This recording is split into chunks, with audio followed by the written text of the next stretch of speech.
LG polymers gas leak ఘటనలో బాధితులకు అదనపు పరిహారం అందించేందుకు ఆ సంస్థ యాజమాన్యం ముందుకొచ్చింది. మొదటి విడత సాయంగా 60 కోట్ల రూపాయలు అందజేయనున్నట్లు ఎల్జీ పాలిమర్స్ సంస్థ ప్రకటించిందని జిల్లా కలెక్టర్ హరేంద్ర ప్రసాద్ తెలిపారు.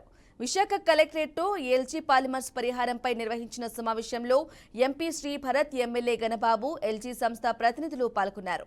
2020లో ఎల్జీ పాలిమర్స్ కంపెనీలో స్టైరిన్ గ్యాస్ లీక్ అయ్యి 12 మంది ప్రాణాలు కోల్పోయారు. ఈ ఘటనలో మృతి చెందిన బాధిత కుటుంబాలకు 2 విడతల్లో 120 కోట్ల రూపాయల పరిహారంగా ఎల్జీ పాలిమర్స్ అందిస్తోందని ఆ సంస్థ ప్రతినిధి పాల్ పేర్కొన్నారు. అంతేకాకుండా ఫౌండేషన్ ద్వారా పర్యావరణం, తాగునీరు, వైద్యం తదితరాలపై దృష్టి పెట్టామని తెలిపారు. స్థానికులకు ఉపాధి కల్పించేందుకు ప్రభుత్వ సహకారంతో నిర్ణయం తీసుకున్నామని తెలిపారు. వారం రోజుల్లోగా కలెక్టర్ చేతుల మీదుగా బాధితులకు పరిహారం అందజేసేలా ప్రణాళిక సిద్ధం చేశామని పాల్ తెలిపారు. ఒక 12 మంది చనిపోయారు.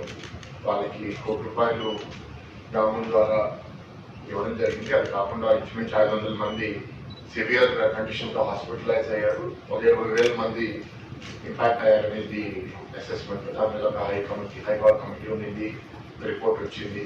అప్పుడు మా ప్రభుత్వం కూడా లేదు.